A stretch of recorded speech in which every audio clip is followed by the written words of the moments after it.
Driving it home with Patti Vasquez, Patti Vasquez. From global conflicts to greenhouse gases, the folks refusing to wear masks says, and politicians getting caught grabbing ass says, she's driving it home with Patti Vasquez.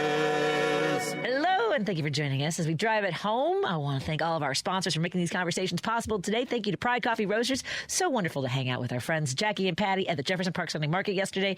Go to pridecoffeeroasters.com to find out where they'll be next. I know they'll be in Skokie at the market next Sunday, but find out where they'll be. And if you can't make it to the market to pick up a bag of some of the best single origin roasted to order coffee beans you've ever had, you can order a bean subscription at pridecoffeeroasters.com.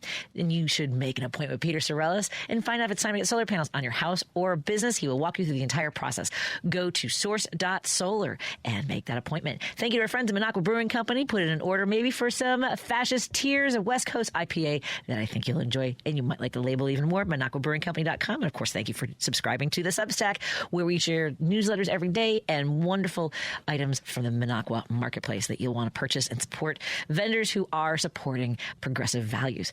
And don't forget, all of our shows are available on podcast at heartlandsignal.com, where you can follow our newsroom. And in case you missed something or you want to go back and hear it again, please share with your family and friends so they can join the conversation as well. And speaking of the Heartland Signal newsroom, you know we're always talking about the fact that what happens in our state capitals more directly affects you day to day. While decisions are made in D.C., you find out about it at home, at your kitchen table, maybe in a parking lot where a neighbor is dealing with something. Not for nothing, but maybe there's an ICE incident in your community. And while all that's happening, the newsrooms across the country have pulled their reporters out of state capitals. I've talked about how when I was covering Springfield during our budget impasse, there were very few people in the press box unless there was an address by the governor about the budget or the state of the state, or maybe at the end of the session. Other than that, the press box in Springfield seems to be very quiet. And our next guest is building the fix. Chris Fitzsimmons is a publisher, CEO, and founder of States Newsroom, the largest nonprofit state-focused news operation in the country. 200 journalists on the ground, newsrooms in 39 states, plus DC, partners in the rest. Everything they publish is free. There's no paywall. He's also the host of Stories from the States, which you can hear right on WCPT Sundays at 6 p.m. Central. Chris Fitzsimmons, thank you so much for joining us at Driving It Home. How are you doing today? I am doing well. Thank you very much for having me. Absolutely. So as I mentioned, I spent some time in Springfield. For me, it was more reactionary. I was a radio host, a commentator, and I saw some things that just didn't look right. And I started going to Springfield. And I stayed down there for 2.5 years because I realized people don't pay attention that much to what's going on. And you've spent years as a political reporter in North Carolina before building this. What did you see happening to State House coverage that made you decide somebody had to build a whole national network from start? Yeah, I covered state government in North Carolina for a long time, many years ago, and I was always struck by how important it was and how many decisions were made there. And back then, there were a good many reporters when I first started, because state governments decide, I think, more decide more about what happens to our daily lives than almost any level of government. I would argue probably they do have more impact on us at any level of government. Everything from where we vote, what time we can vote, who can vote, how our water and air is protected or not protected, what our schools teach, how much funding our schools have. It goes on and on and on. And there, at least at that time, there was an effort to cover that. And as journalism started changing, as the digital revolution and the internet came on, folks started, the commercial, not the for-profit sort of newspaper world and broadcast world, frankly, started pulling back on some of that coverage, and it started happening more and more. So I worked and set up an outlet in North Carolina to try to change that. And that was in the early 2000s, and that's really what grew. Did that for a long time, and then it started happening. The acceleration of that, abdication really of that responsibility just continued to grow or get and speed up. And so we founded States Newsroom at the end of 2017, and thanks to a lot of support from people all over the country and foundations and individuals and small and large donors, we've managed to now build a national network where we have news from all 50 states. As you mentioned, we have 39 states that we run and manage. We have 11 great partners. Capital News Illinois is one of them. And you can you can go to newsfromthestates.com and see what's happening in real time in every state in the country. And whether it's, data centers, and you mentioned ICE and immigration enforcement, we had just amazing and gut-wrenching stories, but they're really important stories and they have to be told. And we believe that nothing happens in a vacuum, and things that are that happen in one state often happen in another state. There are forces on one side of I guess you could argue both, but I would think one side of the political spectrum that's trying to put these things together. They travel across state lines to other state capitals. And then finally, the Trump administration, I think when we started this, we had no idea that a big part of what we do now is try to explain the impact of the decisions made by the Trump administration and the Republican Congress on people's lives, because state governments are the places where those decisions are really manifested, and they're the state leaders scrambling to figure out how to deal with them. I was just thinking as you were talking about, the genesis of this, and I was like, why didn't I know about you? And I realized, so I started in 2015, and our budget in Illinois finally passed in 2017, 18. It was 2.5 years.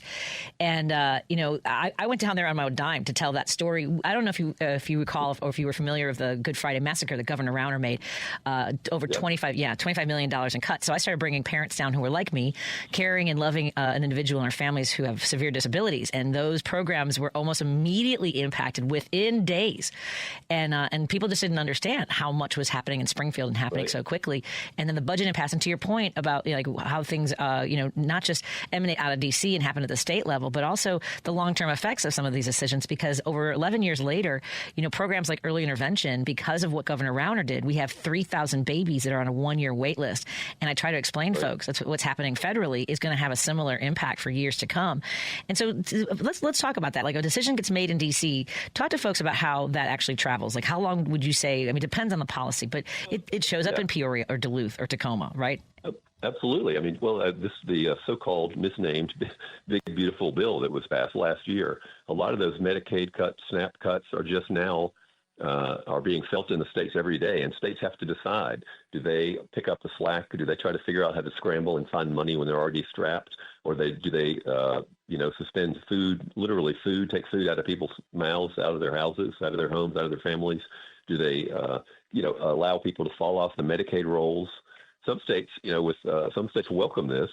In red states and conservative states, and then in blue states or more progressive states, they're trying to figure out how in the world can they step in for billions of dollars worth of federal funding and try to prevent people from losing their health care. So that's the whole Big Beautiful Bill is a great example of that. But there's a lot more. The whole environmental protections, a lot of the rules and regulations that protect our natural resources have been rolled back to the Trump administration. States are scrambling to try to figure out what to do. And then you mentioned, again, the immigration enforcement, which is just astonishing. There are stories every day about what's happening in our streets of America. And some states are trying to figure out how to protect as best they can and care for folks. Other states are trying to cooperate with the federal government. It depends on who the state government is. So in all these cases, people, I think, just think that they vote for president, they vote for Congress, and that's who has the most say sort of over how their daily lives go. And it's in some ways that's not true. It's their state government, their legislature, their governor, the administration, the folks, the governor or the legislature put in charge of things on the state level really does have a tremendous impact on all of our daily lives. We are talking to Chris Fitzsimmons, the publisher, CEO, and founder of States Newsroom, the largest nonprofit state-focused news operation in the country with 200 journalists on the ground, newsrooms in 39 states. Of course, we can hear him every Sunday night on WCPT at 6 p.m. Central. And if you aren't in the area and you're like, how do I tune in? You can get that on your TuneIn app at heartlandsignal.com. Broadcasts all of our shows live. Chris, I'm going to take a break here and come back and continue our conversation because I have so many questions, my friend. All right. Excellent. More after this on WCPT 820. Yes, 820 a.m. KKNW 1150 in Seattle, KTNF AM 950 in Minneapolis, St. Paul. And, of course, all of our friends tuning in digitally. We're so happy to have you here. Because facts matter. You are listening to WCPT 820. Welcome back to Driving It Home with Patti Vasquez. Thank you so much for joining us. We continue our drive home here on WCPT 820 Heartland Signal, KKNW 1150 in Seattle, KTNF AM 950 Minneapolis, St. Paul. And the reason I always love checking in with our neighbors, our friends, and people across the country is because it really does come down to what's happening in your state. That's why we're so thrilled to have, as part of our WCPT family now, Chris Fitzsimmons, States Newsroom. He's got 200 reporters in the places where the federal decisions actually land. And I want to get specific because there are things that people are concerned about. So, Chris, let's start with one that you're really talking about. I know this is all over the country. People are showing it at town hall meetings, data centers. You're publishing on this from all over the country for months, and you saw it hit a nerve before really most people did. What are you guys seeing that surprised you? And tell us why this is one of the rare fights that's really breaking clean. Like, this is everybody, blue or red, independent, everybody, right? Absolutely. Well, the New York Times had a recent front page story about that, and it sort of confirmed what we've known all along and that we've been seeing for months, as you put it. It's sort of I think it's the sleeper issue of the election. It's the sort of one of the defining issues of this year and of the last couple of years. People all over the country, and you mentioned Trump supporters, anti-Trump people, progressive, liberals, for the most part, a significant majority of all those groups are upset, not just that data centers are popping up plans for data centers are popping up in their neighborhoods. But in many cases, they knew nothing about it until the permit was already issued, or they heard something on the news, or somebody, that there was a new project, and they investigated to see what it was. Some local governments have signed NDA agreements, which is really bizarre, with the tech companies promising not to reveal anything, although those are now being held in many cases as invalid. I think there's many concerns. One is the water use people have heard about, the utility increases that often accompany this are giant energy consumers. These plants or these data centers use a lot of energy. They ruin the environment, or they change the environment. Somebody described it to me as if you can imagine the biggest super target, just imagine dozens of those in a row off of a highway or in what used to be a pasture or a field, and it sort of changes just the whole landscape and changes the nature of a community. But I think all those things are important. But what we're really seeing, I think, is people who are frustrated and angry by this, the tech billionaires and oligarchs and AI and all this sort of change that's never been really, they've never had a voice in the direction that our society is going. And this is one tangible way I think they can speak out. And they're all, it's happening in every state. It's just fascinating how many stories and how many politicians have changed their mind on data centers. The only person who's really lately has spoken out in favor of data centers loudly is President Trump. Greg Abbott in Texas, maybe the most Trump-friendly governor in America, has serious reservations now, and he hasn't endorsed a moratorium, but he's put the brakes on a lot of data center development in Texas. And it's emerging as a key issue in many, not just congressional campaigns, but Senate campaigns, and really a big deal in a lot of these state legislative campaigns around the country. I've had Republican and Democratic political folks tell me that it is the sleeper issue of the year in politics. Wow. What are you hearing in particular when it comes to Indiana and Gary, where they've been without power? And, do you have folks that are covering like the reaction from the state? Because Governor Braun is like saying he wants to launch an investigation, which isn't helping people who are still without power. No, yeah, that is really appalling, and it's just bizarre that we're in the year 2026 and we have people who literally have no electricity in their homes for weeks, and people are furious and they are upset. And you know what it reminds me of a little bit is the Flint water crisis in Michigan. Yeah. Not too many years ago, where we had, people of color disproportionately affected by a fundamental, a break in their fundamental, like basic necessities of life. In that case, water. In this case, electricity. And we have conservative political leaders who, at the worst, look the other way. And it is not inspiring confidence. It's just sort of another example of the broken. I think both broken infrastructure, but also broken political leadership that we have on the state level. And I hope that it galvanizes people to speak out and figure out a way we can change things there. Absolutely. It's heartbreaking. I mean, finally kids got to go back to school today, but who knows under what circumstances. And it's awful. Let's also talk about something that is on a lot of folks' mind. Healthcare is just a disaster here in the United States. And let's talk about Medicaid, the changes that get written federally, and the implementation happens in 50 different ways across 50 different capitals. So what's the gap that people need to know about and what's actually happening in their own state? Well, one of the most frustrating things to me about Medicaid is the rhetoric that is around it. We've reported extensively about this in many states. They can not only will there be cuts based on the big beautiful bill as we were talking about earlier, but there's all sorts of new bureaucratic paperwork requirements.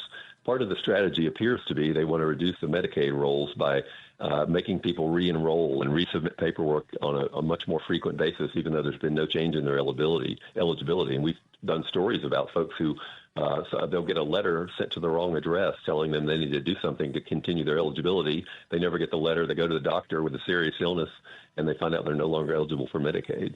So Medicaid is literally a life-saving program for millions and millions of Americans, for children, for older people, for folks who are out of work, or folks who are struggling. It's a program designed as a safety net, and I feel like not only are holes being are just cropping up out of decay and not attention in that safety net, there are new ones that are just being torn, on purpose. And they can call them work requirements, but that program has proven not to work. There's been big studies we've covered in Georgia many years ago where it did not do what it was supposed to do.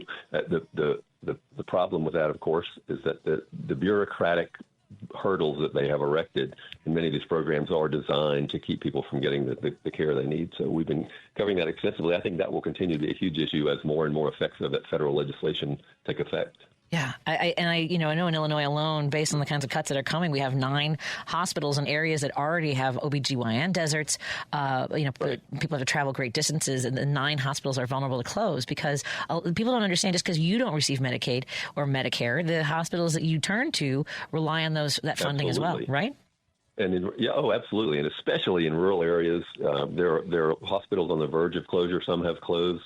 There have been doctors, groups of doctors and other healthcare providers that have written not just to their state officials but to federal officials, asking them to reverse some of these cuts. They put a small amount of money in a fund to try to help. It was woefully inadequate. I think. Just when you thought after the passage of the Affordable Care Act, which wasn't perfect, but took a giant leap forward so everybody would at least have a shot at health care, it feels like we've gone significantly backwards, not only in allowing the subsidies for premiums for that to expire, but now enforcing or enacting Medicaid cuts that make folks who literally are struggling the most, make it harder for them to receive basic adequate coverage. It's really shocking. There's so many more things I want to talk to you about, Chris. I'd love to have you back very soon, like in the next couple of weeks, because I know that'd be great. Absolutely. Again, Chris Fitzsimmons, thank you so much. Newsfromthestates.com. It's free, folks, not behind a wall, and you can read what's happening in your capital and in the neighboring states. You know me, I'm all about Wisconsin, Indiana, Iowa, all our surrounding states impact what happens here in Illinois, as well as all your states around the country. Pay attention to it. And of course, right here, Stories from the States, Sundays at 6. So set a reminder. It's a new show here on WCPT, 6 p.m. Central. Chris, I wish you a wonderful rest of your day. Thank you so much for joining us today. Let's take a break here and continue our conversation when we come back on WCPT 820 Heartland Signal, KKNW 1150, KTNF AM 950, and everywhere digitally. Thank you so much. Hey, Google, play WCPT. Streaming Chicago's progressive talk from TuneIn. No detours, no distractions. Just bold ideas and real talk. This is Driving It Home with Patti Vasquez. Thank you so much for joining us. We continue our drive home here on WCPT 820 Heartland Signal and KKNW 1150 in Seattle, KTNF AM 950 Minneapolis, St. Paul, and of course, all of our friends tuning in digitally on Facebook, YouTube, and now Minocqua Brewing Company's Substack. We're so happy to have you all join us. By the way, if you missed any part of this interview or you want to go back and listen to more of it, if you missed any of it, please find us at heartlandsignal.com and just check out all of our podcasts.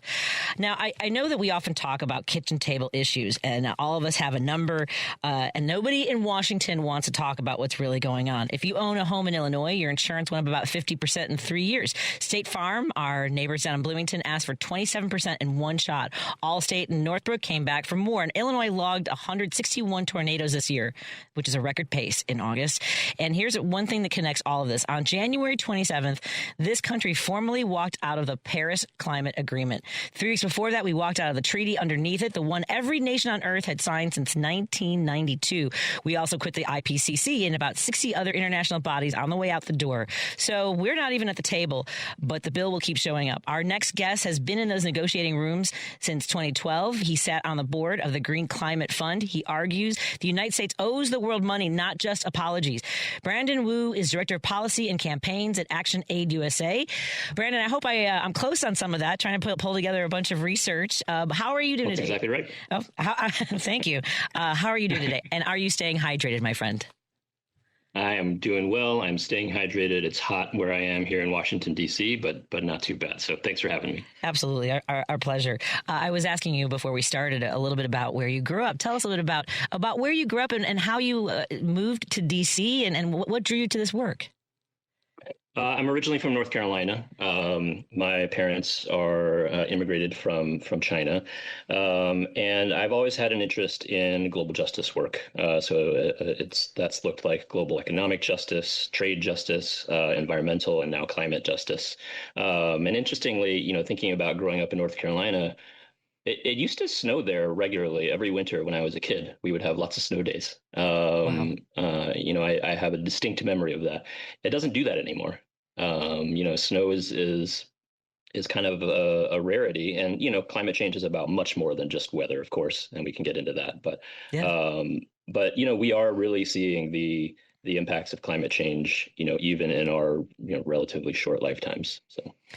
I know that there's a lot of conversation around, I don't know, I can't put my finger on when I remember this backlash doesn't even seem like strong enough. This denial of science, of minimizing and actually villainizing people who talked about climate change. That's what has happened. Where would you put that? Because Nixon started the EPA. This was something where, when we talk about freedom, you would think that being able to, people who pride themselves on the great outdoors and taking their guns out to go hunting would want to have clean water and, have access to the forests and the places. Now they've got data centers going in.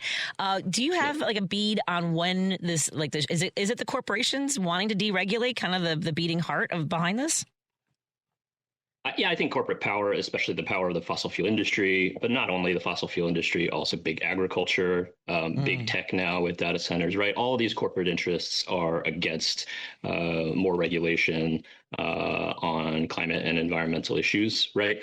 But there's also a culture war thing. I don't think we can deny the culture war, and I think racism is a big part of that. One of the things we can talk about is how climate change is being linked to increasing migration, right? And we know that there's a sort of reactionary nationalism that's been happening in our country for at least a decade now, right? In response to immigration, and so there is this kind of vicious cycle where climate inaction leads to more climate impacts, which can lead to things like migration, which then feeds into right-wing narratives, and that feeds into more climate denial and inaction. And so it's this vicious cycle that we really have to break out of. And before we had the dramatic wave of whether the climate change and having these conversations. I mean, it's also decades, as we mentioned, big ag and corporations destabilizing economies in other parts of the world and gobbling up the land that might have been used for people to be able to survive in order to have massive profits.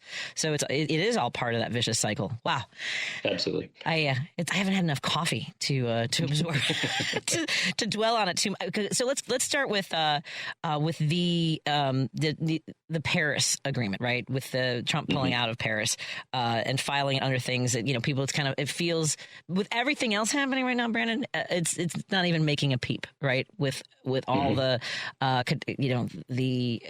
chaotic actions of this administration, the violence from ICE agents. So you've been in the rooms since 2012, is that right? When negotiating these treaties and agreements, what is significantly different this time, would you say? Because we didn't just leave the agreement, we left the treaty and the IPCC. What does that mean to everybody on the ground? So, I mean, honestly, there's kind of good and bad things about this. And I should say I've been in the rooms in these negotiations, not as a government negotiator. I've never worked for the U.S. government or any other government, but as a sort of civil society observer and an advocate. And, the U.S. pulling out of all of these international treaties has meant, one, that there's not financial support coming from the U.S. anymore. We were actually one of the biggest contributors to keep some of these crucial UN agencies running. You mentioned the IPCC, which is the Intergovernmental Panel on Climate Change. That's like the scientific body that collates all the scientific research about climate change around the world. The U.S. was one of the biggest funders of that, and that was really essential. Now that's gone. Another kind of more obvious thing is that we're no longer at the negotiating tables. And in some ways, that's actually a good thing, because even under Democratic administrations, the U.S. was never the good guy at the international negotiations. We were always sort of looking out for ourselves, which really meant looking out for our elites and our corporations, right? And so the role that the U.S. has historically played in the international climate negotiations is actually one of watering things down. So originally, we had the Kyoto Protocol, which folks may remember from the 90s. That was a treaty that required rich countries like the U.S. to reduce the greenhouse gas emissions that are causing climate change. The U.S. did a lot of work to water that down, and this was under the Clinton administration, and make it weaker. And then we never even joined the treaty. So we made it a weaker treaty, and then we refused to join it because, and this is a quote, the American way of life is not up for negotiation, right? Meaning we're gonna pollute all we want, right? And then the Paris Agreement, which you mentioned, this was agreed in 2015. This is the international agreement that, again, almost every country in the world has signed up to cooperate on reducing emissions.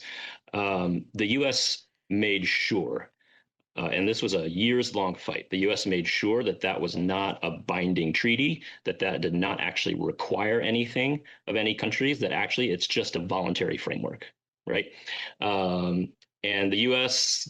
government negotiators will say, well, look, China never would have agreed to anything that was binding. And so the only way to get everyone to the table was to make it voluntary.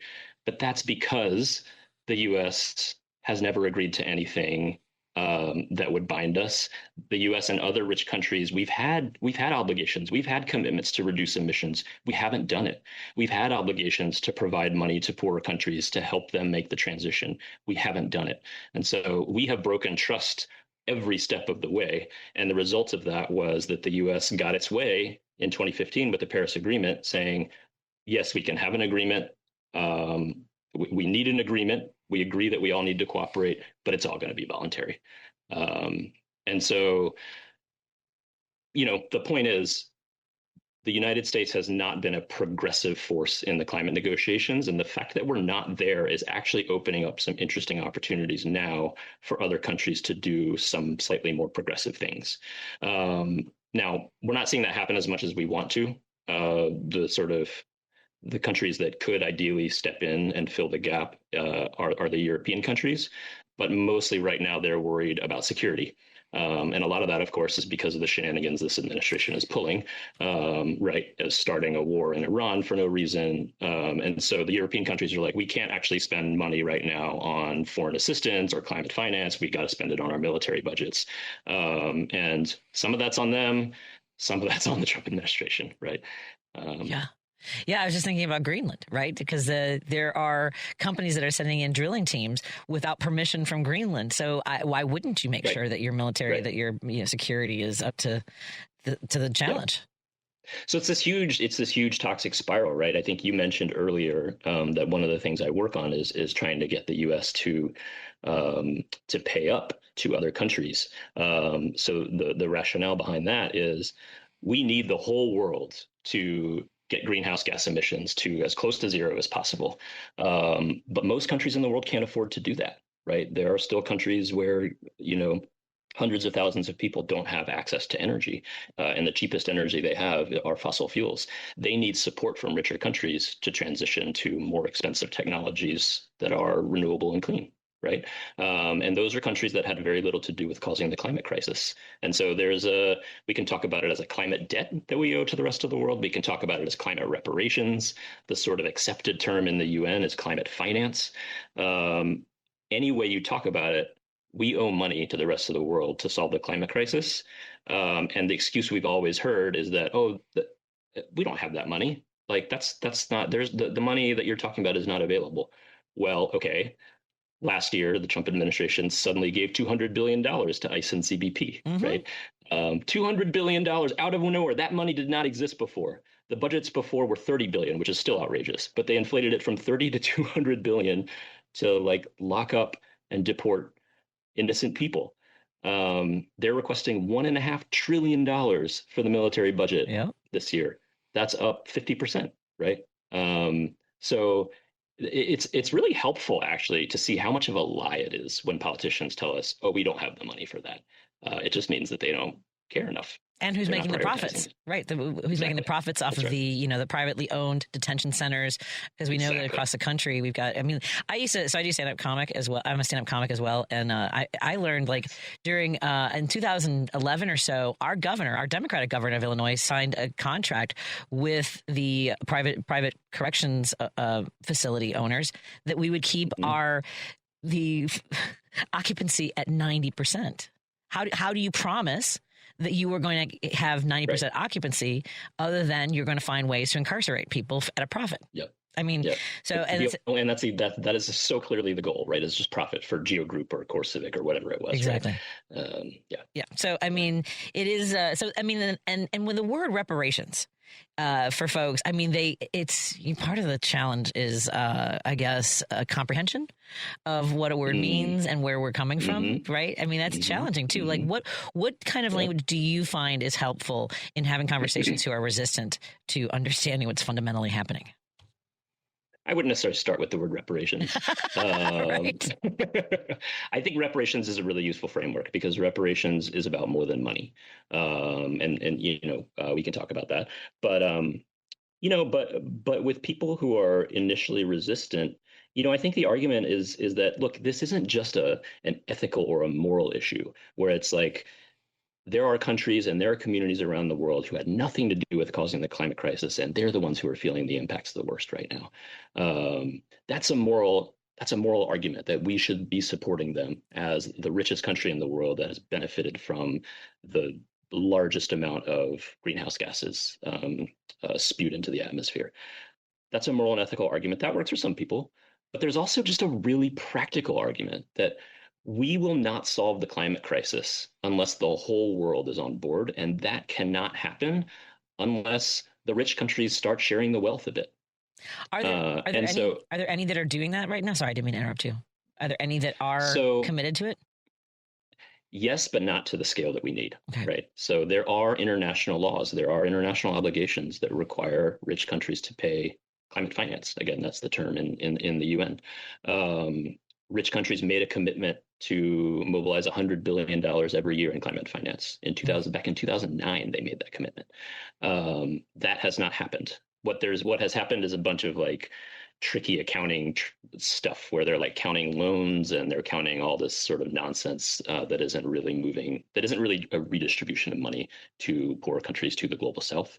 But no, like the scale of money is in the hundreds of billions, if not trillions of dollars per year that needs to move in order to enable poorer countries to stop polluting.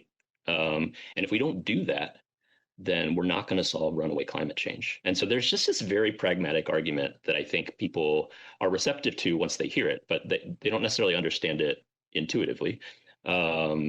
But as long as somebody believes that climate change is real and understands that it is affecting their lives already or is going to in the very near future, then that very pragmatic argument is what I would go with. But I personally think the moral and ethical argument is also really, really important. But you have to make your gains where you can. Yeah, we're talking to Brandon Wu, Director of Policy and Campaigns at Action Aid USA. Do you have time for another segment? I need to take a break. Would you mind hanging on for a moment and continuing the conversation? I appreciate it. We're going to continue. Yeah, thank you.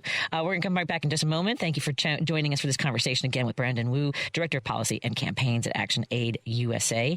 And do you have a website for while we're doing the break? Or is there social media platforms you'd like to share with folks? ActionAidUSA.org. And then our handle on various social media platforms like Instagram, LinkedIn, et cetera, is usually just ActionAid USA. Great, folks. During our commercial break, while you listen to the folks who help keep our lights on, check out Action Aid USA. More in a moment on WCPT 820, KKNW 1150, KTNF AM 950. Hello to all of our friends tuning in digitally. We'll be right back. WCPT 820, Chicago's progressive talk, where facts matter. No detours, no distractions. Just bold ideas and real talk. This is Driving It Home with Patti Vasquez. Thank you so much for joining us. We continue our conversation with Brandon Wu. Really insightful and important. And I know so many of you are trying to find ways to hold on to the issues that are so important to you. And the climate is something I don't even want to get into what's happening with El Nino, because right now we're talking about what's going on globally as well. We're talking to Brandon Wu, the Director of Policy and Campaigns at Action Aid USA.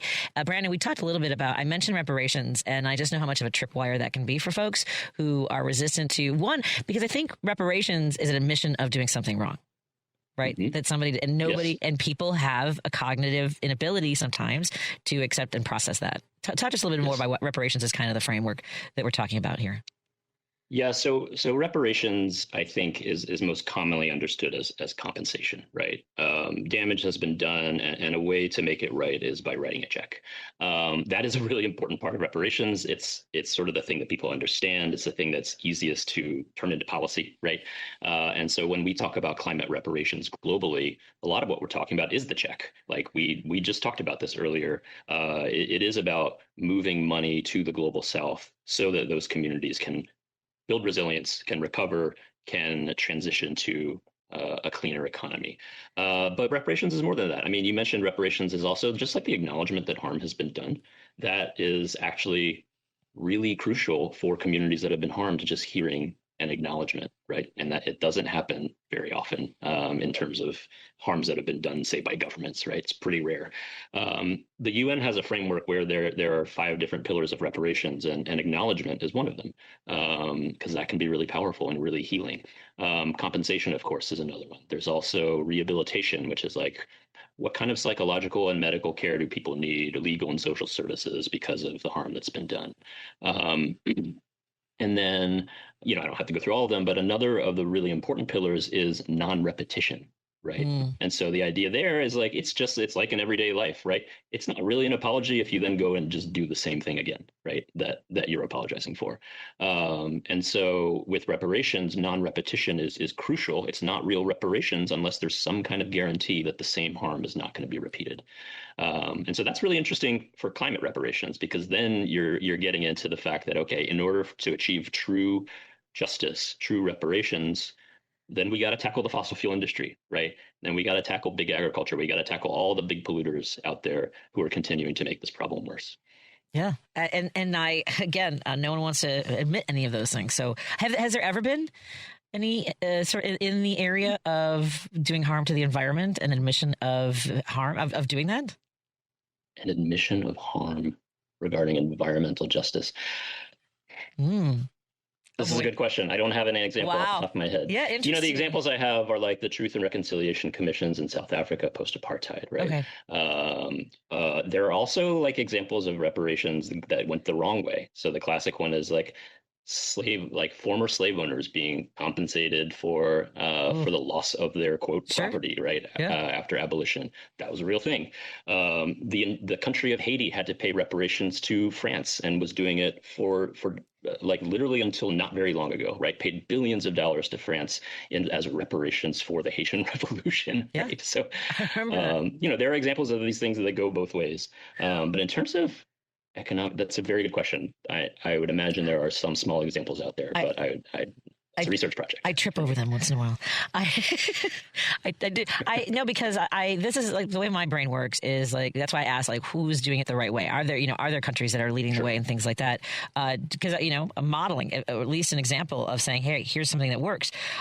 Also, we touched on immigration and how much that has been one of the causing factors is the environment and global climate change, as well as, we talked a little bit about, the corporate disruption of economic systems over decades, and then being able to feed, these caravans of migrants are coming across the border. It was all also staged in a way and manipulated when you have the governor of Texas then taking people and just shuttling them all over the country, dropping them off in the middle of Chicago in the middle of winter with not proper clothing, to have the video of that, to feed the base, to throw, red meat so that the bloodthirsty.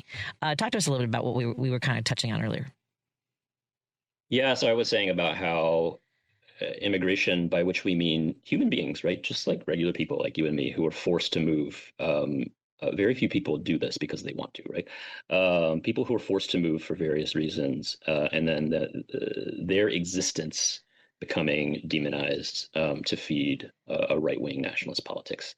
I think this has been incredibly toxic for our country, especially in the past 10 years, but well before that as well. But it's interesting to think about the links to climate change, right? Yeah.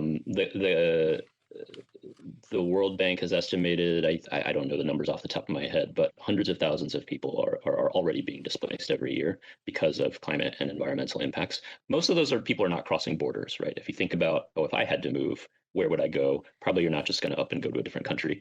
So most of those are internally displaced people, but the numbers are going to rise as impacts increase, and increasingly people are going to have to move across borders in order to find a better life for themselves. And the right wing is really weaponizing this. And there's a couple ways that we could go about this as a country and as a global society. We can really recognize the human rights of people who are moving and recognize that they have both a right to move and that their rights should be protected if they have to cross borders, but they also have a right to stay. And we should be doing, as a global society, we should be doing everything we can to enable them to stay, which means helping them build resilience in their communities to climate impacts. This comes back actually to climate finance, right? A lot of communities know what they need to do to build resilience to I don't know, droughts, floods, storms. They just don't have the resources. And so moving money to help them build resilience reinforces their right to stay. So we could take that kind of a human rights based approach, a way that that protects people, that respects what they're trying to do, that they're just trying to live a better life. Or we can do what the right wants us to do, which is just say, we don't actually really care about those people. We don't care whether they live or die, but we don't want them here. Right. And so our response to the climate crisis is going to be to militarize our borders, and create, there's an author who called this the politics of the armed lifeboat. So we're going to create our little armed lifeboat, keeping everybody else out. And we're convinced we're going to be okay, right? Which may or may not be true. There are some elites that certainly will be okay, but definitely not everybody who lives here. But there's this whole right-wing politics around militarizing our borders, keeping immigrants out, that sort of perversely ties into their own version of a response to the climate crisis.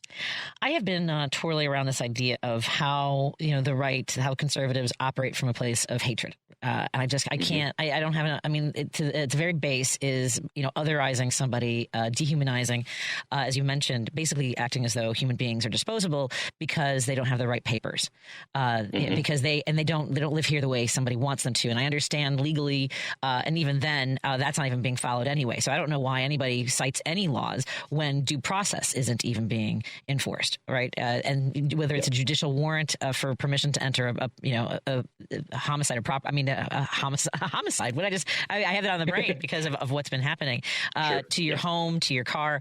So it's obviously selective.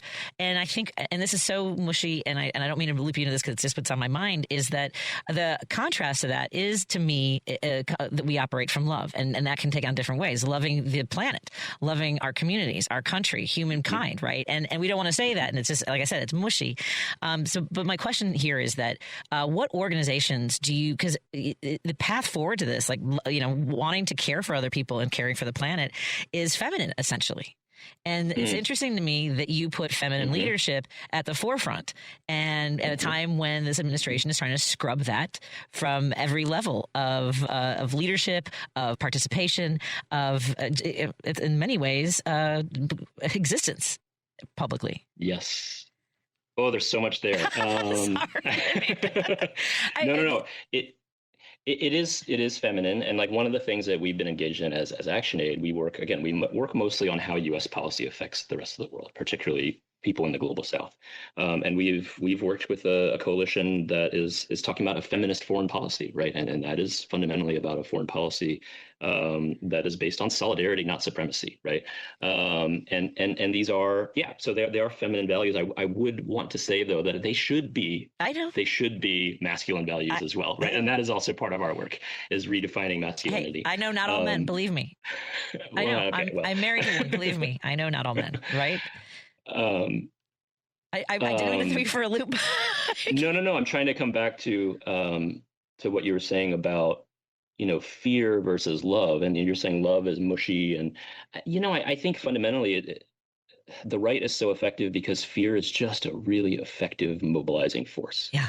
But you can't build with it, right? And I think sometimes the left has tried. We've tried to build from fear of a common enemy or hate even, and it doesn't work. Like, you can mobilize people to demand change very effectively, but if you're actually trying to build a better world, it doesn't work. And you have to be grounded in love, and that's a lot harder. Yeah, it's a lot harder. It's not as immediately mobilizing for people, especially if they don't really believe that what you're saying is possible, right? And so I feel like what we're trying to do in a climate justice movement is so much bigger than just the climate, or even so much bigger than how climate justice interacts with racial justice and environmental justice and all these other things. It really is about, can we create a vision of a different world and a better world that people will actually buy into and believe in? Because that's the only way we'll get people to themselves and their communities around something positive. And I do think that the extremity of some of the things we're seeing now with ICE and CBP, et cetera, is somewhat helpful, because people understand, okay, it's actually not enough to just say, we need to defund ICE.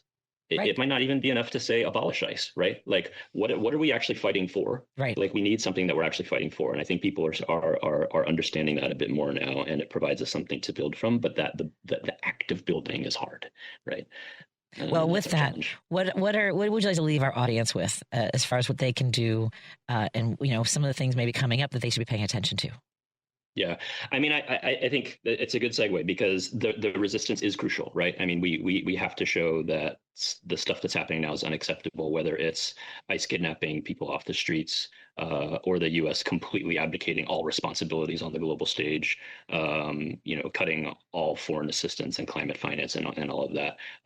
Like, we have to be vocal, not necessarily because the administration will listen, but because it will encourage other people to be vocal. Like, the worst thing that can happen is that everybody gets scared, everybody gets quiet, and that's how fascism takes root. So we have to do that. There's a second piece we have to do. We have to build the better world, right? And so we have to be in conversation with each other. And I'm talking about everyday people. I'm also talking about organizations like my own, about, like, what is the platform that we're going to fight for, say, in 2 years, right? Say the election in 2028 happens the way it's supposed to, not a guarantee, but it happens. And there's a window of opportunity we have that's maybe 6-12 months long before Democrats get cold feet, right? We have to be ready for that opportunity. And it's our job as organizers, as people, just like people who care, to figure out what that platform is that we're going to push. So it's, there's the resistance and then there's the vision, and we have to do both. Outstanding work that you do, everybody at Action Aid USA. This has been a great conversation. I look forward to more. If you would join us again, it would be a pleasure to have you on, because I know there's a lot going on and a lot of moving parts. And absolutely, and a really fantastic conversation. Again, we've been talking to Brandon Wu. You can find all their work at actionaidusa.org. That's actionaidusa.org, and find them on all the social media platforms. And again, we look forward to having you back. Stay hydrated, my friend. You too. Thanks so much for having me. Absolutely. More after this on WCPT 820 Heartland Signal, KKNW 1150, KTNF AM 950, and all of our friends tuning in digitally. Chicago's Progressive Talk, WCPT 820, where facts matter. Driving it home with Patti Vasquez, Patti Vasquez. From global conflicts to greenhouse gases, the folks refusing to wear masks says, and politicians getting caught grabbing ass says, she's driving it home with Patti Vasquez. Thank you so much for joining us. We continue our drive home here on WCPT 820 Heartland Signal, KKNW 1150 in Seattle, KTNF AM 950 Minneapolis, St. Paul. And hello to all of our friends who are tuning in on Facebook, YouTube, and now Minocqua Brewing Company Substack. We appreciate you joining us digitally, as well as our podcasts, all available at heartlandsignal.com, where our newsroom is catching the stories that shape our democracy. This is really interesting because I've had the pleasure of talking to our next guest, both on Zoom and in person. And here, let me start here. If you've listened to the show long enough, you've heard me say it. Call your state legislators, send them an email, stop by their district office, go to Springfield, go to St. Paul, go to Olympia, go to your state capital and watch them work, because the people in that building have a more direct impact on your life, your neighbors, your block, than anybody with a seat in D.C. And I keep saying that because it needs to be said. My guest quit his own seat over exactly that. Daniel Squadron got elected to the New York State Senate at 28. By knocking off a 30-year incumbent. 9 years later, he walked away on purpose because he decided the real fight was happening in the other 49 states. He runs the State Project. He wrote The Fourth Branch, How State Government Can Save Our Union. He's also the president and co-founder of a group called Future Now, which happens to be the parent company of Heartland Signal.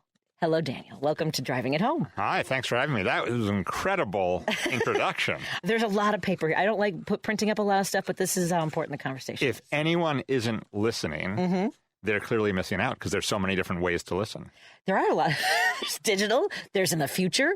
Exactly. There's in their car. All of it works. And if you have listened, you can have listened in the past. Yes. Right. There's the past listeners, the future listeners. I got them all. Right.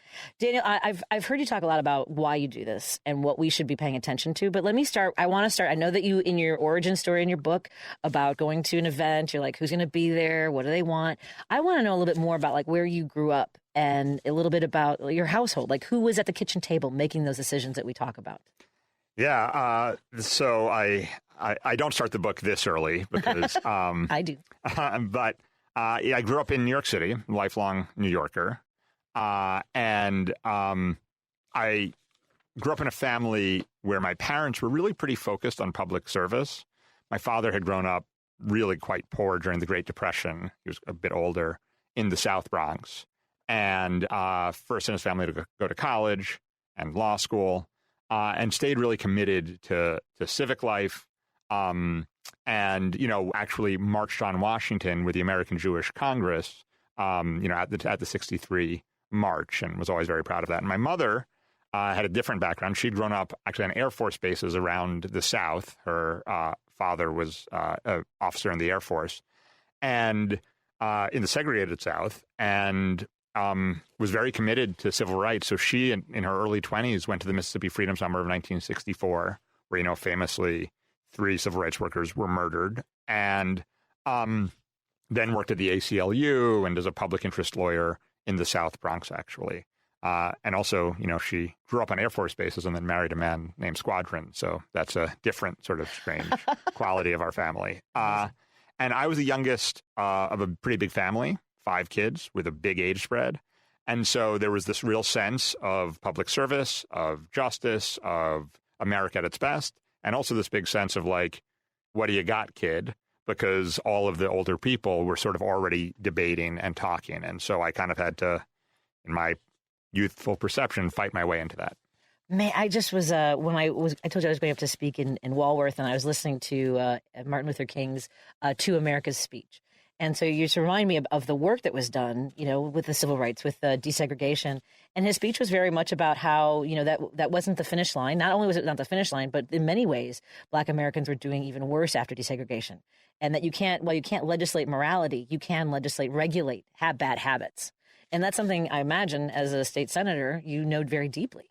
Absolutely. And, I think that period actually from the March on Washington to Dr. King's assassination is a period that's sort of lost and misinterpreted. And I think we're still living with it. I'm actually a huge fan and student of Bayard Rustin, who is largely not remembered, but was the architect of the March on Washington, was one of Dr. King's absolute associates. And he was really interesting because he had this view ahead of the Poor People's Campaign, the speech you reference, that there needed to be a universalism post-civil rights, that having knocked down the legal barriers and the judicial protection of segregation and racism, a universal attack on poverty and joblessness across races and identities was the next step. And, both with Rustin sort of largely being kicked out of the movement, in part because he was, in addition to being Black, also gay, and that was a real problem in the late 60s and 70s for some of the people who made those decisions, that a lot of that was lost. And so when I was in office, look, you still experience in office or walking down the streets of this country that we haven't achieved the idea of equal opportunity at birth, the fundamental idea that all people are created equal and have those fundamental rights of life, liberty, and the pursuit of happiness. But I also think that there was a moment in the civil rights movement where King and Rustin, much more than some of the conversation in the 70s and 80s, had this idea about what to do about it, and we just never acted on it. Which is where we find ourselves. It was sort of a very vulnerable space to be occupying then, and was prime for what's happening now with clawing back so many of the achievements and progress that we had. I don't even know of progress anymore. It all seems like a facade in many ways. Look, there's certainly progress compared to 1963 or 1954 when Brown versus Board of Education happened. And I would say that a lot of what we're seeing today is what Bayard Rustin, who's sometimes called a lost prophet, predicted, which is if we retrenched from the material outcomes that had been exacerbated by Jim Crow and segregation and unequal laws, but if we retrenched from the outcomes, whether those were being felt by Black people or white people or immigrants, then we were not going to have the kind of robust politics we needed. And instead, we're going to be really vulnerable to the same forces that led to the retrenchment after Reconstruction. And so I actually think this moment is an opportunity to say, there was a different path. we all have hopefully some agency. We're in a democracy. We need to be participants to go back and say, hey, at the end of the 1960s, we could have gone a different direction. And Dr. King at the end of life, in the end of his life, was telling us where to go, which is there needs to be reasonable opportunity for every kid born in this country, regardless of race or the genetic lottery. And that's the thing is that, again, and Martin Luther King talks about how the promise of our Constitution and the Declaration of Independence, it's a promise that's unfulfilled. And in many ways, when we talk about the poverty, the direction he was going in, because he was there I believe he was in Memphis for the sanitation strike, the sanitation workers. And tell us a little bit about, the labor movement and what you learned as a legislator. Because I think outside of being in the state capitals, people don't really have a handle on like those sort of negotiations, because a union, we think of the union laborers as being, Democrats, but they're a pretty broad spectrum too. Yeah, and increasingly so. And I think that really speaks to a question that a lot of folks have been given to ask, which is, I don't really get why the partisan politics that I inherited from, my brothers and sisters in labor who are now on the pension, or from my parents, makes sense. It's why we're in such a realignment. So there's a couple of things about this that are really important to remember. One is we have, certainly when it comes to private sector organized labor, some of the lowest numbers we've had, maybe the lowest, since the movement in the Great Depression that allowed organizing and protection for people who are organizing. Despite that, it is still a really big part of what's happening in public policy. Both private sector unions, public sector unions, and what I kind of call hybrid, which is a lot of healthcare workers and others who have private employers, but an industry is largely publicly funded, are a huge portion of what's happening in public policy. And there's some other things that are really true. If you work in a lot of private sector industries and you're a member of a labor union, it's probably a reasonable job. Right. You may not anymore be able to just with one income support and raise a family, which would be a great goal for us all to set. But with two incomes, you almost certainly can. Whatever the minimum wage is, you're almost certainly making more than it. And those kinds of conditions that we now think of as, are we going to require them in legislation or not, like predictable scheduling or paid time off or some reasonable retirement, are things that you've gotten through negotiation. And so it's almost like a hidden subset of the entire labor market, but it's a huge part of the public policy conversation.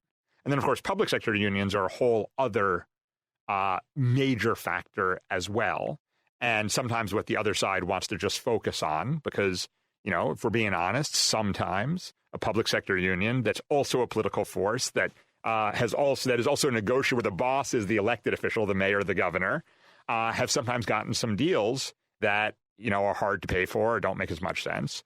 But it's also true that we see, like in Wisconsin, when they completely go away, it's not just an impact on the workers. Public services themselves start to be seen and treated differently. It has been it's been challenging because when Governor Rauner was in office, we talked about this briefly before. The audience knows I bring it up because that's kind of my eyes in at a much deeper level than as an advocate for individuals with disabilities.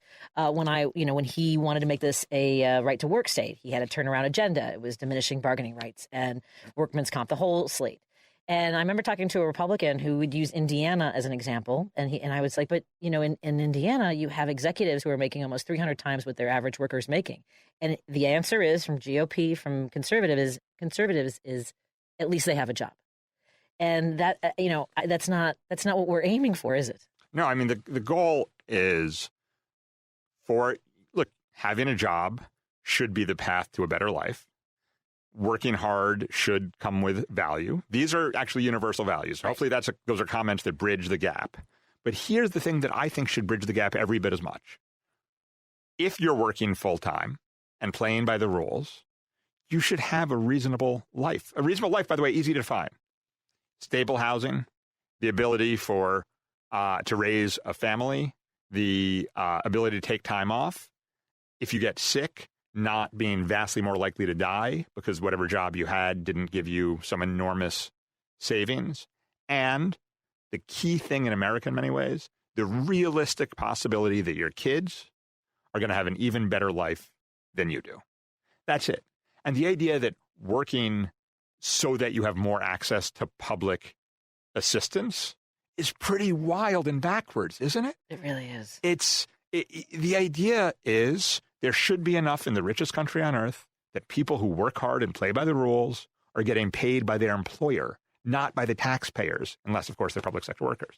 We are talking to Daniel Squadron. The book is The Fourth Branch. We're going to take a break here. When we come back, this is the part where Washington makes a decision and your neighbor loses coverage. We're talking about health insurance as well. And the person who actually decided that can live 20 minutes away from you.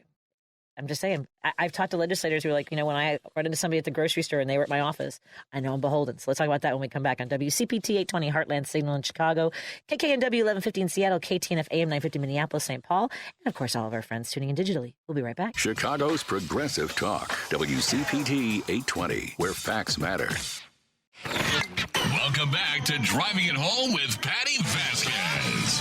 Thank you so much for joining us. We continue our drive home here on WCPT 820 Heartland Signal. Hello to our friends on KKNW, KTNF, and of course, everyone tuning in digitally.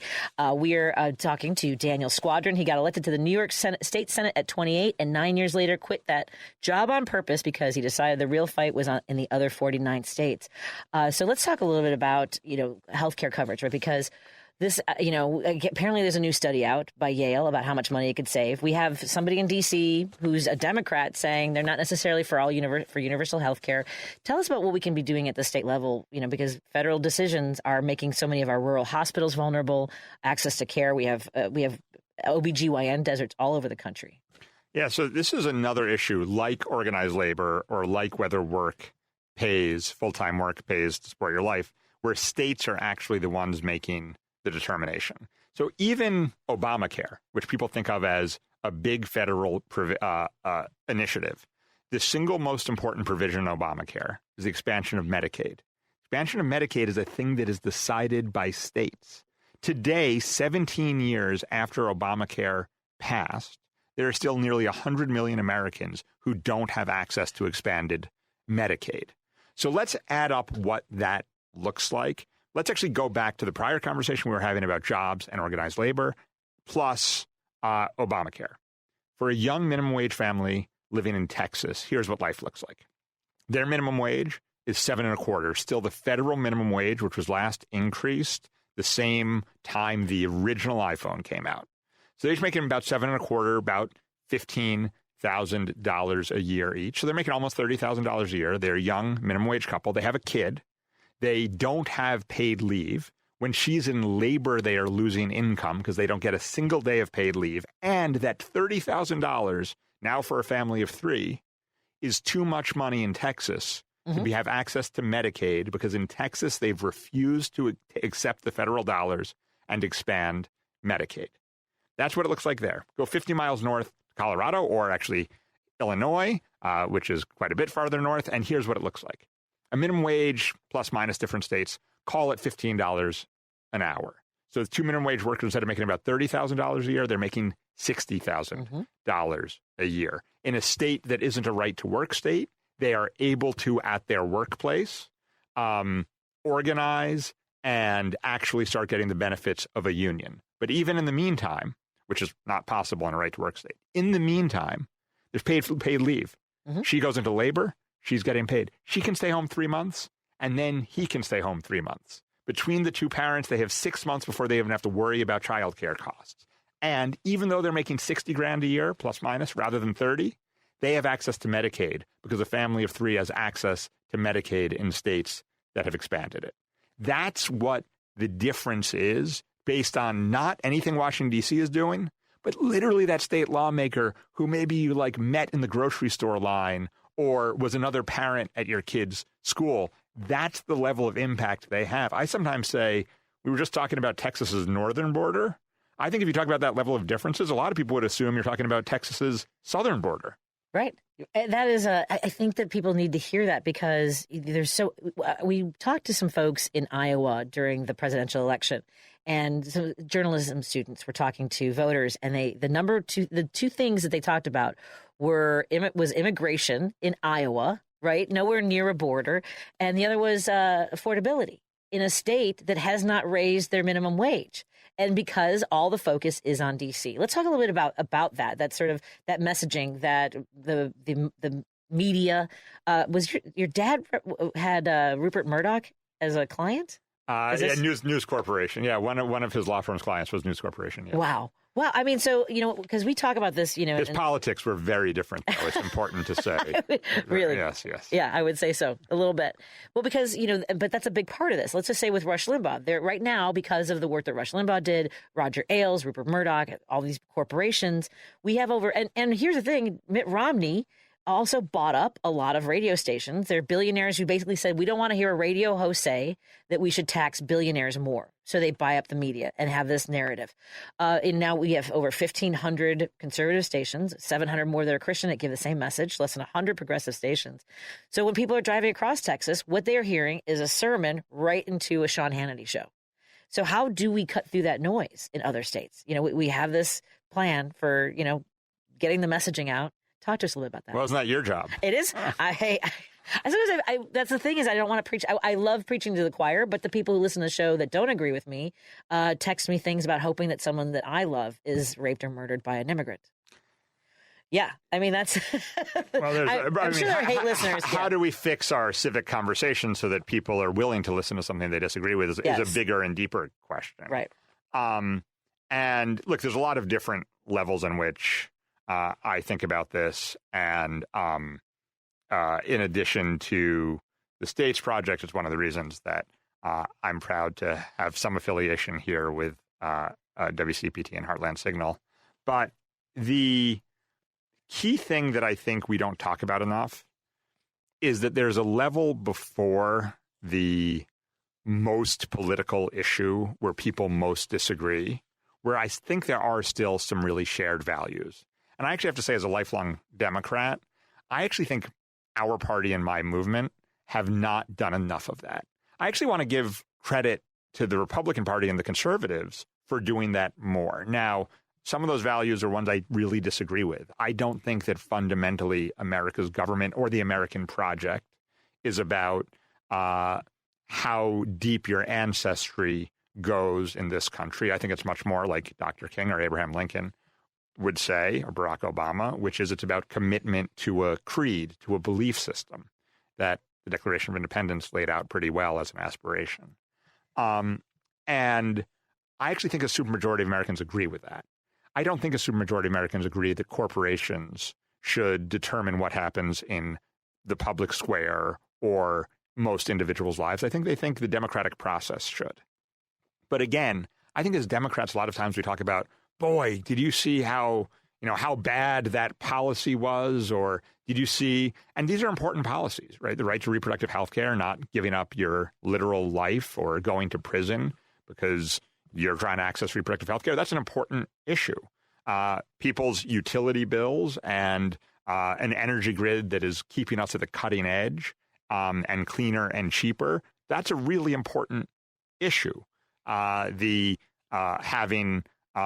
as we talked about before, a full day's work, have a reasonable wage, that's an important issue. But when we just find the issues on which we disagree, I think what we're doing is trying to find the smallest fraction who most agree on that issue. Right. When you start with values, it doesn't mean you're an ideologue.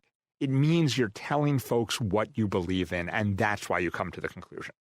So again, I am obsessed with the idea that we all have the right to life, liberty, and the pursuit of happiness, that government has an important role in securing those rights. I think that's a beautiful promise.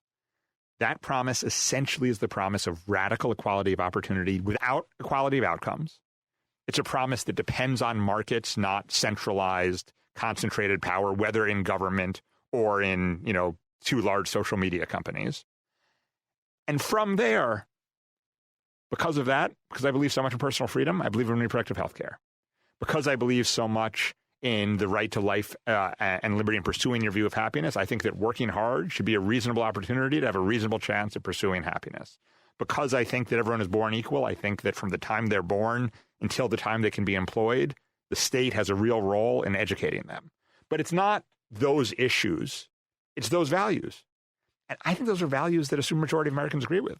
I agree, and it's something that I try to find out. Like, I try not to sound condescending and angry all the time when someone is very nasty on our screens and does have those sort of have been exposed to these stories about being able to be afraid. I mean, this is something that I've been kind of twirling around about how, I mean, we know that using fear and hatred is a much more mobilizing, energizing force. And it's hard to explain for me, like, it's a little bit mushy to say we come from a place of love. We love our neighbors. We love our country. We love our city, our family. And that's something that is a little bit harder to communicate, I think, is to like, but the things that you're talking about, the values that you're talking about come from that place. For sure. But I do think it's also important to say, why do we do that? Because if we're giving due credit to folks with whom we disagree, and let's just assume, let's take aside the folks who are just not honest players, the grifters, right. The president's ever-expanding crypto checkbook. Put that aside. But among the people of goodwill, there are some folks for whom love depends on their view of God or religion, right, exclusively. And I think we can say, we believe that you also believe in love. But when it comes to our government, our civic life, we believe that we need to allow other religions in as well.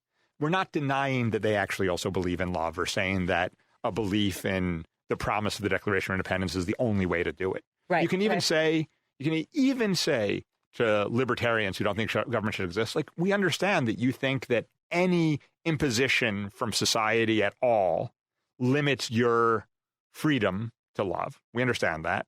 But you live in a society. And so my view of love is protecting a little bit people relative to each other. And so I actually think we do also need to say, we understand that most people's value systems, other than the criminals, are sincere, but there are different value systems and things we prioritize differently.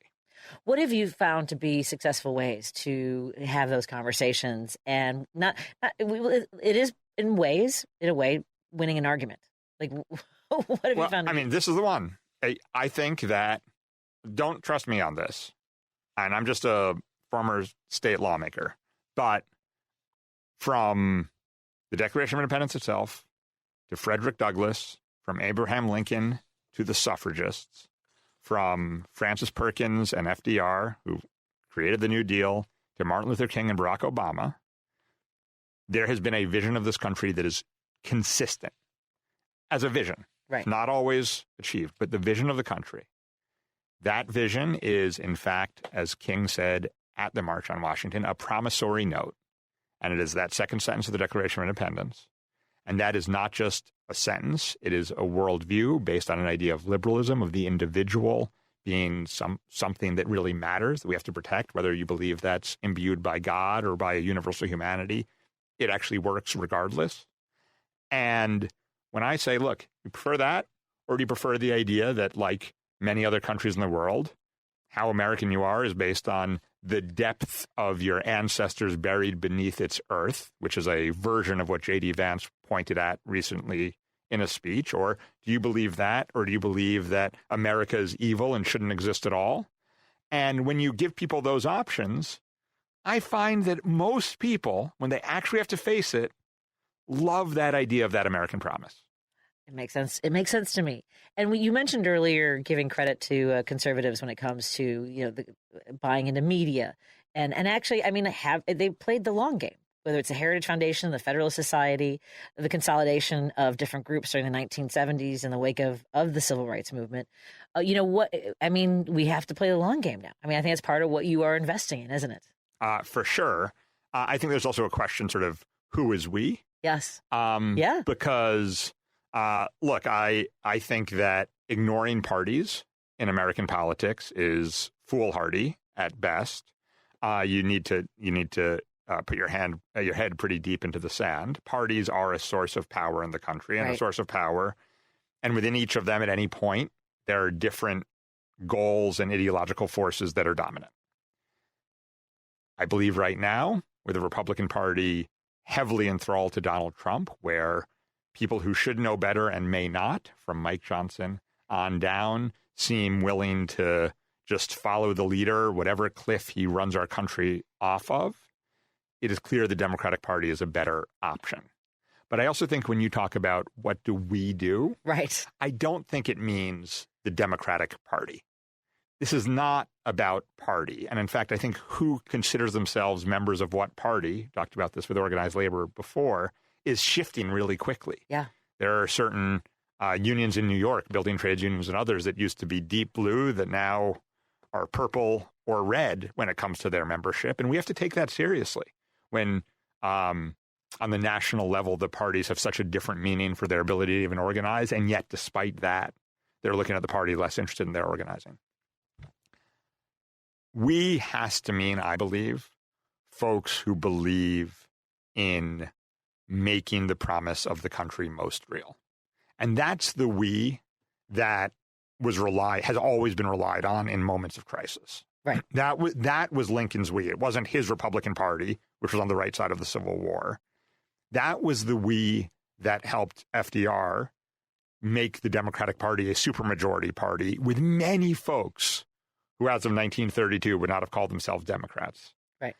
And that's the we that created, well, not a full consensus, a true supermajority commitment to the civil rights movement. So we, I believe, is any of the we who believe that the country has a very clear North Star, and we have to get to that and not hand it over to corporations, not hand it over to any single religious tradition, but instead have it be the plural democracy that has done more for human flourishing, right, in my view, than any other in history. We are talking to Daniel Squadron, who has written the book, the newest. I mean, I love this, The Fourth Branch: How State Government Can Save Our Union. Folks have heard me talk about this over and over again for over a decade now. We're going to continue our conversation in a moment on WCPT 820 Heartland Signal, KKNW 1150, KTNF AM 950, and hello to everyone listening online. We'll be right back. Alexa, play WCPT. WCPT from TuneIn. No detours, no distractions. Just bold ideas and real talk. This is Driving It Home with Patti Vasquez. Thank you so much for joining us. We continue our conversation here on WCPT, KKNW 1150, KTNF AM 950, and of course digitally. So you've heard me say it over and over again. You have got to know your state legislator. Email them, call them. Right now, we are talking to Daniel Squadron about this exact same thing because he believes it even more passionately than I do because he wrote a book about it, The Fourth Branch, How the State Government Can Save Our Union. So let me start here with decisions that are made in D.C. and how it then translates. We talked about this with healthcare. We talked about this with minimum wages, and actually, let me talk about let's talk about the minimum wage for a minute again. I saw a union leader talk about how what we should stop asking for a minimum wage and fight for a maximum wage. Right? It isn't right that an executive make them defend earning 400 times what the lowest paid worker earns. Well, I mean, one of the things with collective bargaining is that's a process that doesn't need to be legislated when you have good collective bargaining and good bargaining units, because if that union's any good, they know how much the executives are making, they know how much the stockholders are making, and they actually can, through negotiation, figure out that fair place. This is why, look, government putting its finger on the scale to say to workers, you can't organize, which is what happens in right-to-work states, is so, it's sort of wild that we even consider that. You know, not every workplace has to be unionized, not every type of job requires it, but especially in the private sector, especially in industries with huge growth in executive salaries or profits overall, that's the way you end up at a fair outcome. You got to negotiate it. Give folks the power, some power in their lives, whether that's with a floor that's set by government or with the rules that are set where if they want something like a bargaining unit, they can actually reasonably get it.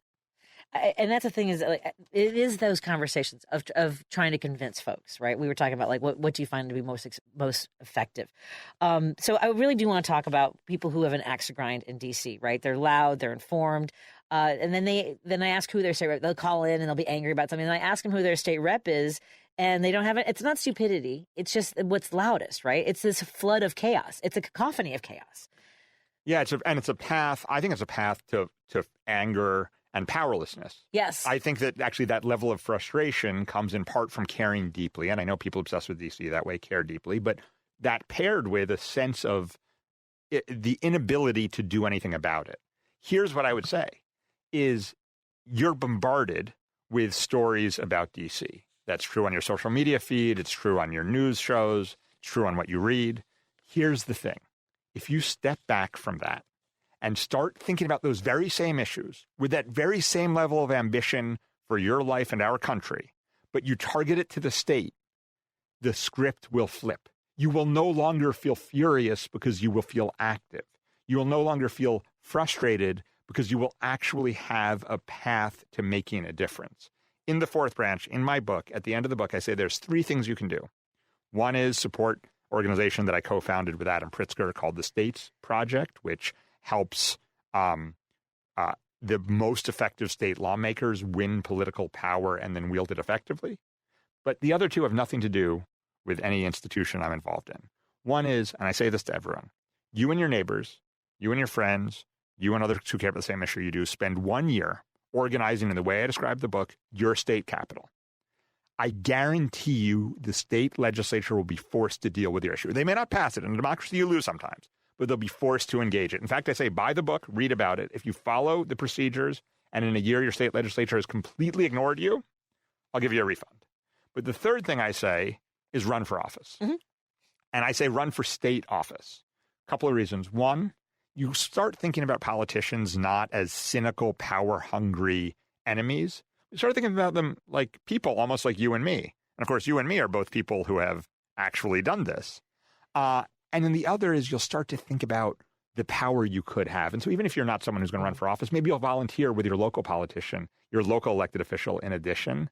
And again, the script on power will go from powerlessness to usefulness and success on many, many more issues. I don't know, is that why you ran? Yeah, so I had started advocating for, so I have a son who has an extraordinarily rare genetic disorder called Primrose. He's only the 53rd person in the world who has that.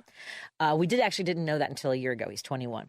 And I just knew that there were services because I have a big mouth. And sometimes I had connections at people with different organizations. I was able to secure a lot of services for him. But I had a lot of parents who were like, well, how do I get ABA therapy? My insurance coverage won't take care of that. So I started going to Springfield. And I started meeting with legislators and talking to them about things that were in legislation. Like they had a bill that said $35,000 must be covered by insurance companies for autism services, unless the policy originates outside the state of Illinois, which then meant that anybody on All Kids, which is Medicaid, was exempt from having to cover those kinds of services, which I thought was maddening because here are people who are least likely to be able to weather the trauma, really, of trying to negotiate all these services for their kids and make sure that they're safe. But then it was Governor Rauner in 2015 when he made those cuts. I don't know if you're familiar with the Good Friday Massacre, is what we called it. Not really, actually. Yeah, he made over $26 million in cuts to social services across the state: Meals on Wheels, Easter Seals, after school programs, all kinds of support services that people needed the most. And he did it, and everyone could see, if they were paying attention, that it was people who were least likely to show up in Springfield and say, excuse me, this is how I survive. So I started bringing parents down who had kids with cerebral palsy, with Down syndrome. And that was when they saw, and even more, it was more intense for me too, was like how cavalier a lot of legislators were with the support services that helped kids stay alive, really. Like there was one woman who lost her respite care. And she, to this day, this is now 11 years later, she had to institutionalize her child because her respite was cut, and that was never restored. And here we are 10 years after Governor Rauner, when we didn't have a budget for 2.5 years, and we have, early intervention, of course. In Illinois, it's birth to 3. It is, to your point about the states, there are some states that can go to 5 years old, which would be a huge amount of support and really a lifeline for a lot of families. And but here we are more than 10 years later, and we have a wait list for 3,000 babies for 1 year. So at any rate, I ran because after Trump, well, first of all, I was on the air in WGN when Trump won. And I was like, well, if this guy can win, but it was kind of all in that energy of I need to be in those rooms, because people get up in those chambers on the floor and they argue, I'm a business owner, I'm the child of an immigrant, I'm a woman in the community, like all those stories. But nobody got up and said, I have a child who will never live independently.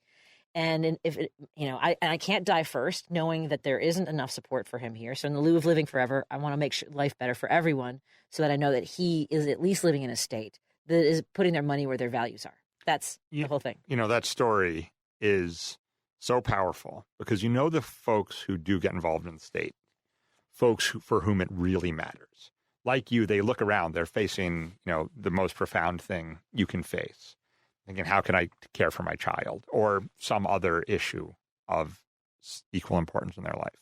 And they look and they say, oh, it turns out it's not the city. I know who the mayor is, but it has nothing to do with the city. Or I don't need to go to Washington. And in fact, if I do, they're going to ignore me. Yep. Let's be honest. But I actually might be able to have an impact here in a way that matters most.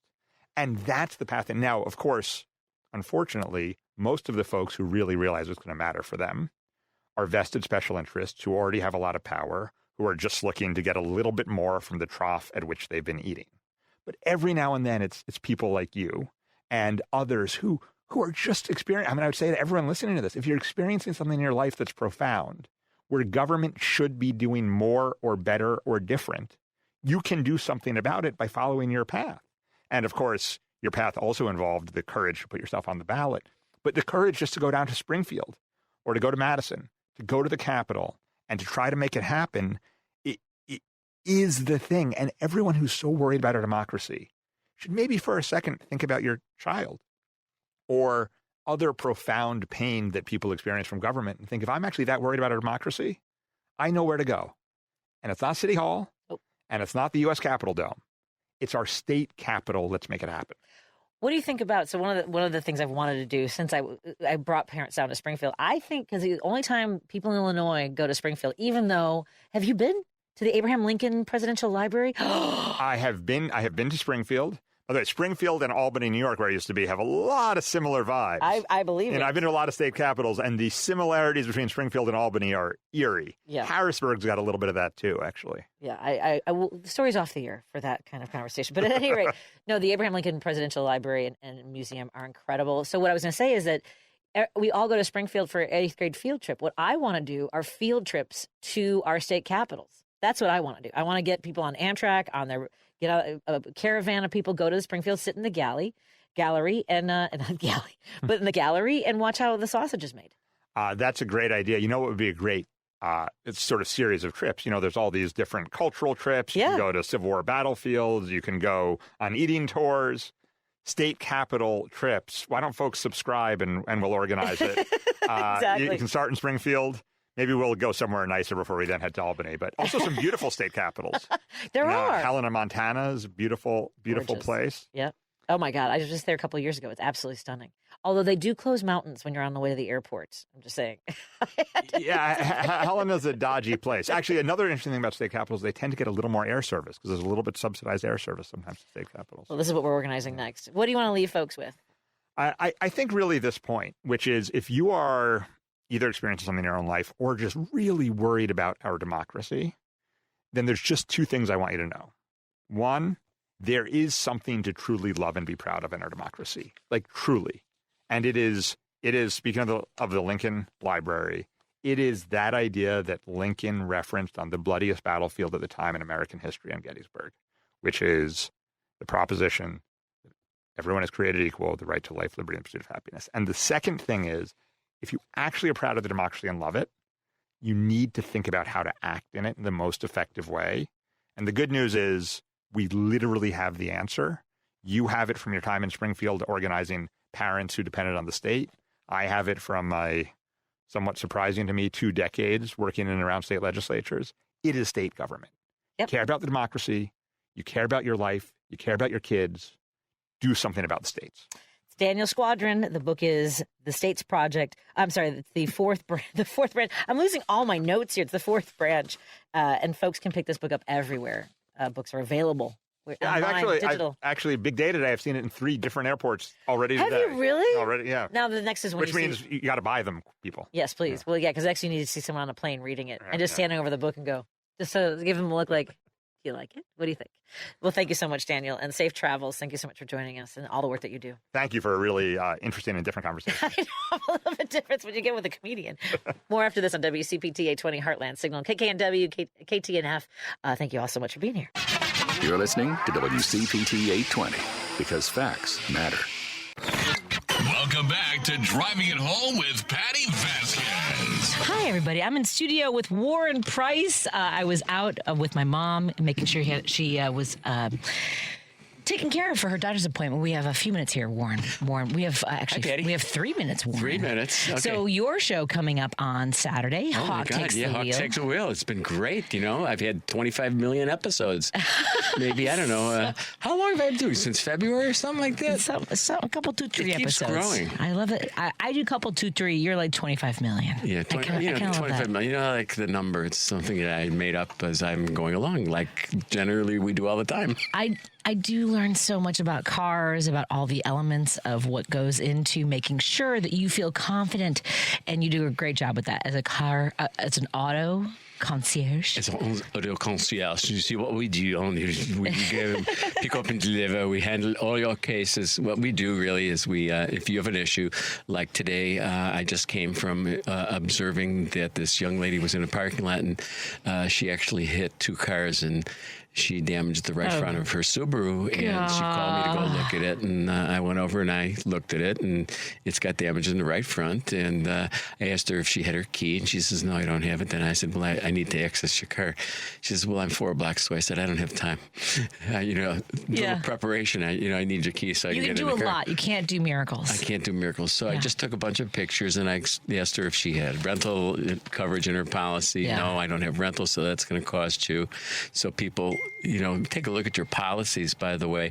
If you don't have rental reimbursement in your policy, which means you get a car to use while your car gets repaired, then I think you ought to review your policy because it's very cheap to put it on. And you can ask for it after, but if you don't have it before the accident, then you don't get it free. Oh, boy. Yeah. And it's not really free. They actually only charge you nominal weight numbers, but Don't get stuck, folks. Don't get stuck. I want to announce a winner, by the way, for a contest we were running last week. Our Riot Fest winner was Casey Mazer of Chicago. Congratulations, going wild. Casey is going to be at Riot Fest. I'm a little bit jealous. And speaking of fests, by the way, Warren was just watching me record a commercial for our friends from the Chicago Federation of Labor. Saturday, September 5th, the Chicago Labor Day Parade returns to the 10th Ward, stepping off at 11 a.m. on Ewing Avenue, 112th to 106th. Eddie Fest is going to be from noon to 5 and maybe beyond at Steelworkers Park. So we invite everyone to go to ChicagoLaborParade.com, which is presented by the Chicago Federation of Labor.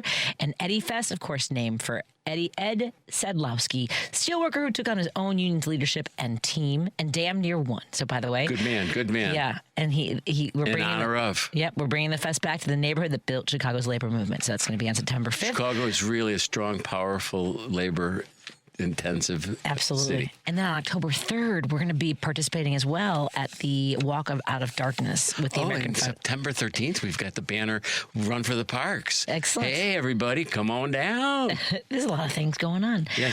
Lady B, thank you so much for everything today. I hope that you are doing well. Warren, nice surprise. Thank you for dropping off so many wonderful backpacks and Oh, my God, supplies yeah. for kids. Dan for kids above all. Katowski, you do Yep. a wonderful job, and I'm glad that I could help participate. Outstanding. And thank you for tuning in to today's show. If you missed anything, including our conversations with Brandon Wu, Chris Fitzsimmons, and Daniel Squadron, find that all at heartlandsignal.com because it's available as a podcast. I hope that you'll have a good evening. I have to get home. I'm leaving for Canada. Oh, my God, that's right. So tomorrow, Paul Shivari will be in for me, along with Ken Mejia Beal, and then Elliot Serrano will be here Wednesday, Thursday, and Friday. And then we're going to have Dwayne Kennedy on Monday with Adam Burke, and then Paul Shivari again on September 1st. I'll be back on September 2nd. Love you, Lady B. Love you all. Have a great night. Good night.